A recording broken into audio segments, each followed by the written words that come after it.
الحمد لله رب العالمين خالق السماوات والأرضين الصلاة والسلام على من كان نبيا وآدم بين الماء والطين سيدنا ونبينا وشفينا وحبيبنا وكيلنا وكفيلنا وأولنا ومعيننا محمد رسول الله صلى الله عليه وسلم قال الله تعالى في كلامه المجيد والفرقان الحميد وما خلقت الجن والإنس إلا ليعبدون صدق الله مولانا العظيم وصدق رسوله النبي الكريم الآمين قال النبي صلى الله عليه وسلم لا تزول قدم ابن آدم حتى يسأل عن خمس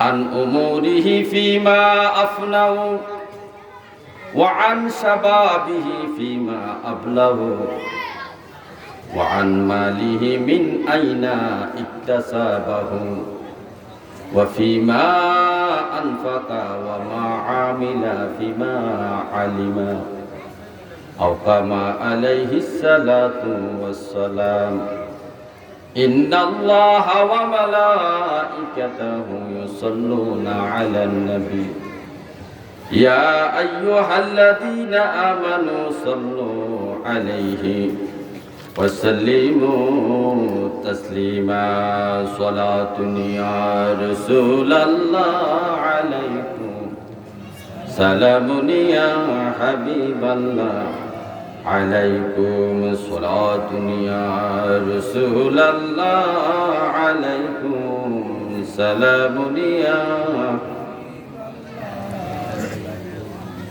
আমল নাই মোর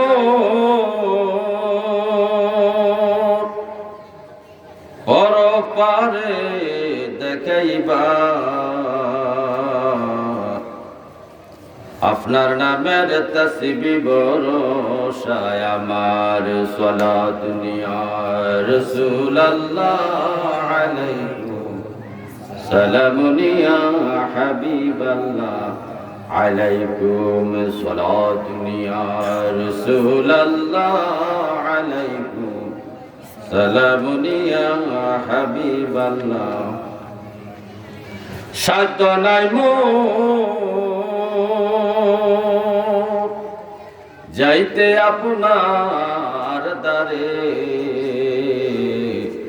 বেদনা সরফ সাইব কি করে সালাত দুনিয়া রাসূলুল্লাহ আলাইকুম সালামুন ইয়া হাবিব আল্লাহুম্মা সাল্লি আলা মুহাম্মাদ ওয়া আলা আলি সাইয়্যিদিনা محمد وعلى آل سيدنا محمد أزرائيل শিয়ার যেই দিন নিবে প্রাণ 3.5 হাত কবর হবে বাসস্থান আল্লাহুম্মা সাল্লি আলা মুহাম্মাদ ওয়া আলা আলি সাইয়্যিদিনা মুহাম্মাদ ওয়া আলা আলি সাইয়্যিদিনা মুহাম্মাদ লা ইলাহা ইল্লাল্লাহ লা ইলাহা ইল্লাল্লাহ লা ইলাহা ইল্লাল্লাহ লা ইলাহা ইল্লাল্লাহ লা ইলাহা ইল্লাল্লাহ লা ইলাহা ইল্লাল্লাহ লা ইলাহা ইল্লাল্লাহ মুহাম্মাদুর রাসূলুল্লাহ সাল্লাল্লাহু আলাইহি ওয়াসাল্লাম। আলহামদুলিল্লাহ, মহান রব্বে কারীমের দরবারে অপরন্ত শুকরিয়া জ্ঞাপন করছি যে মহান আল্লাহ তাআলা আমাদেরকে এই সাইকোট বক্সিবাড়ি নূরে মদিনা সুন্নি জামিয়া মসজিদের উদ্যোগে আজ মুসান সুন্নি মহাসম্মেলন, উক্ত সম্মেলনের স্থানে আমাদেরকে সমবেত হওয়ার তৌফিকটুকু আল্লাহ আমাদেরকে দিয়েছেন। সুশিক্ষিত তিনি আরেকবার বলেন আলহামদুলিল্লাহ। অধ্যকার আয়োজিত সুন্নি মহাসম্মেলনের সম্মানিত সভাপতি জনাব ফজলুল হক বক্সী সাহেব এবং মাহফিল পরিচালনায় আমার বন্ধু মানুষ আলহাজ হযরত মাওলানা মুফতি আমিনুল ইসলাম যুক্তিবিদ সাহেব, প্রধান অতিথি আশিক রাসূল হযরত মাওলানা মোহাম্মদ ওমর ফারুক সুন্নি আল কাদরি সাহেব, প্রধান বক্তা আমার বন্ধু মানুষ আপনাদের এলাকারই আমানগাজী জামে মসজিদের বর্তমান খতিব মুফতি মোহাম্মদ মুজাম্মিল হাসান আনোয়ারি সুন্নি আল কাদরি সাহেব সহ দিগার উলামায়ে কেরাম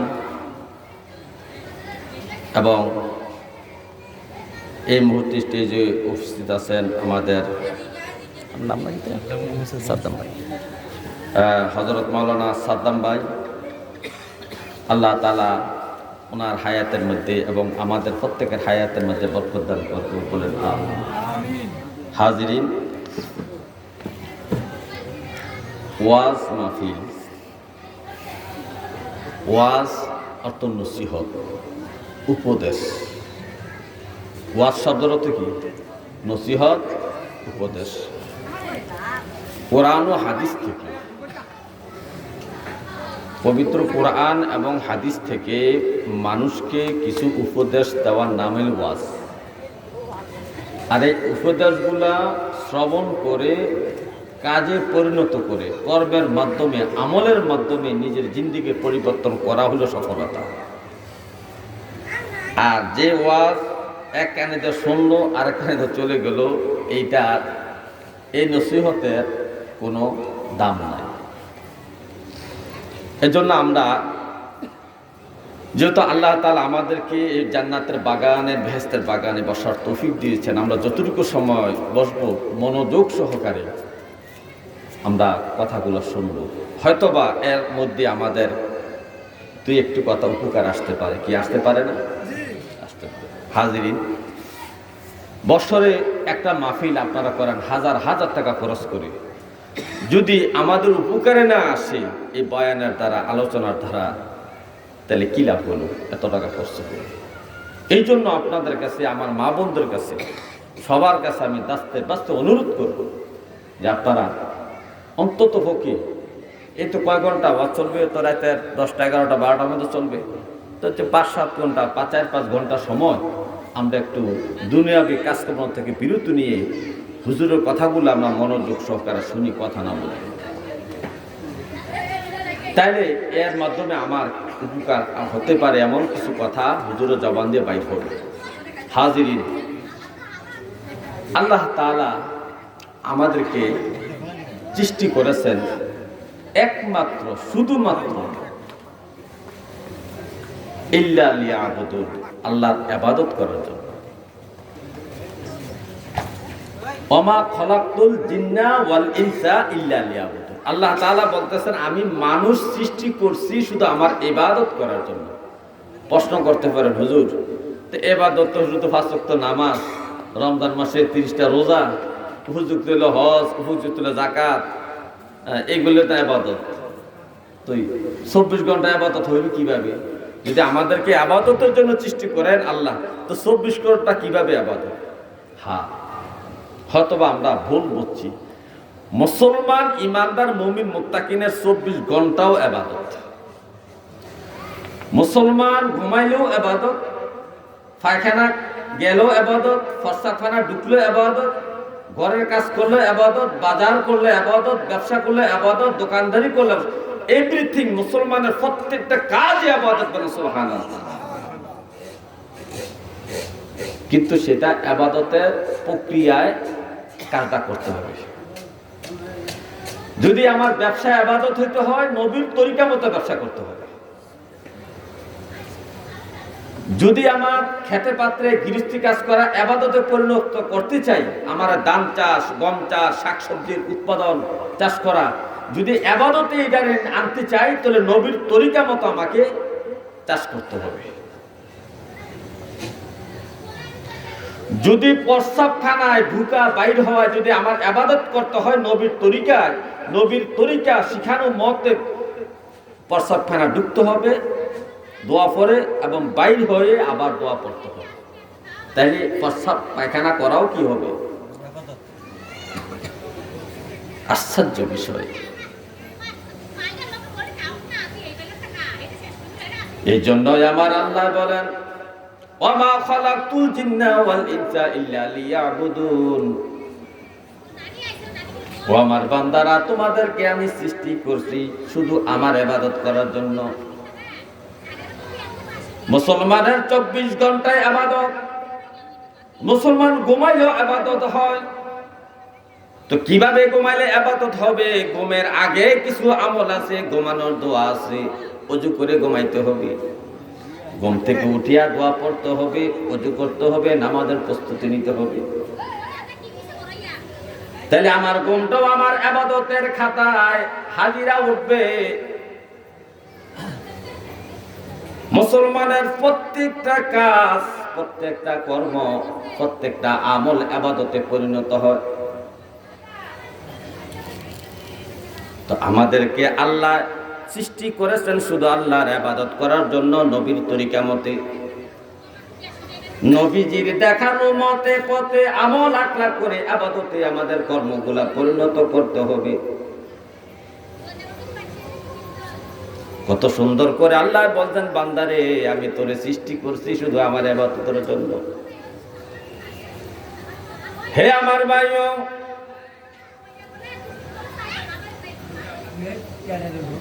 আজকে নতুন একটা কথা শুনে যান।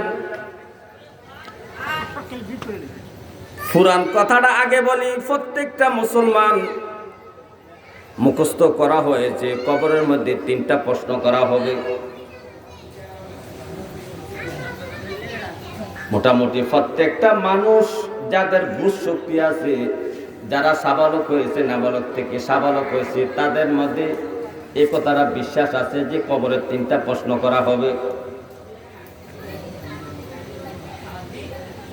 কিন্তু দুঃখের বিষয়, প্রত্যেকটা মানুষ জানে কবরের 3টা প্রশ্ন করা হবে, কিন্তু এই প্রত্যেকটা মানুষকে হাসরের মাঠে আল্লাহ তাআলা স্বয়ং 5টা প্রশ্ন করবে, এই কথাটা মুসলমান জানে না।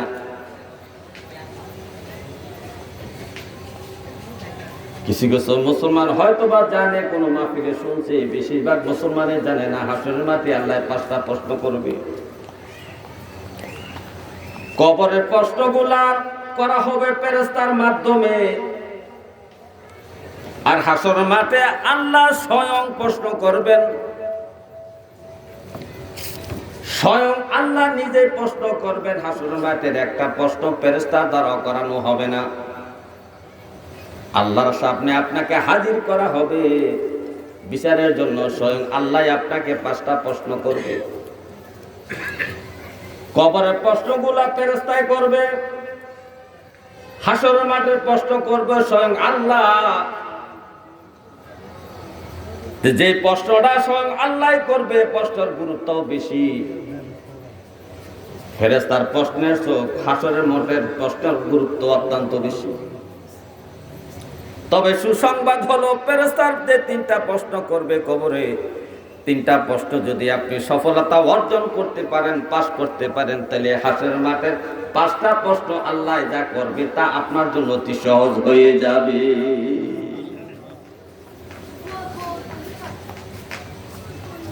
হে আমার ভাইও, হাসর মাঠের 5টা প্রশ্ন সম্পর্কে তিরমিজি শরীফের মধ্যে আব্দুল্লাহ ইবনে মাসউদ থেকে বর্ণনা করা হয়েছে। স্বয়ং আব্দুল্লাহ ইবনে মাসউদ রাদিয়াল্লাহু তাআলা আনহু হাদিসটা বর্ণনা করতেছেন। আব্দুল্লাহ ইবনে মাসউদ নবীজির প্রিয় সাহাবী। আবু বকর, ওমর, ওসমান, আলী, আবু হুরায়রা, আব্দুল্লাহ ইবনে আব্বাস, আব্দুল্লাহ ইবনে ওমর থেকে শুরু করে গণ্যমান্য আলেম শ্রেণীর সবচেয়ে বড় আলেম শ্রেণীর যে সাহাবাই কেরাম ছিলেন, এর মধ্যে একজন হলো আব্দুল্লাহ ইবনে মাসউদ। যে আব্দুল্লাহ ইবনে মাসউদ নবীজির খাদেম হিসেবে ছিলেন, নবীজির খেদমত করতেন, নবীজিকে অত্যন্ত ভালোবাসতেন। এই ইসলাম গ্রহণের কারণে এই আব্দুল্লাহ ইবনে মাসউদ অনেক নির্যাতন সহ্য করেছেন। নবীজির সাথে সাথে আব্দুল্লাহ ইবনে মাসউদ থাকতেন। তো যিনি খাদেম হিসেবে নবীজির পাশে থাকতেন, নবীজির পাশে পাশে পিছে পিছে নবীজির ওযু করাইতেন, নবীজির তার নামাজের সময় ডেকে দিতেন, নবীজির নামাজের ব্যবস্থা করতেন, নবীর খাবার ব্যবস্থা করতেন, নবীর বিশ্রামের ব্যবস্থা করতেন। যে আব্দুল্লাহ ইবনে মাসউদ, সে আব্দুল্লাহ ইবনে মাসউদ নবীজির জবান মোবারক থেকে স্বয়ং এই হাদিসটা শুনেছেন। এই হাদিসটা শুনিয়া উনি জগৎবাসীকে জানানোর জন্য হাদিসটা বর্ণনা শুরু করলেন। আব্দুল্লাহ ইবনে মাসউদ বলেন, হে জগতের মানুষ, আমার নবীজি ইরশাদ মুবারক করেছেন, লা তাজুলা কদামা ইবনে আদম। হাসরের মাঠে যখন ইসরাফিল সিংহা ফু দিবেন, দলে দলে মানুষগুলা হাসরের মাঠে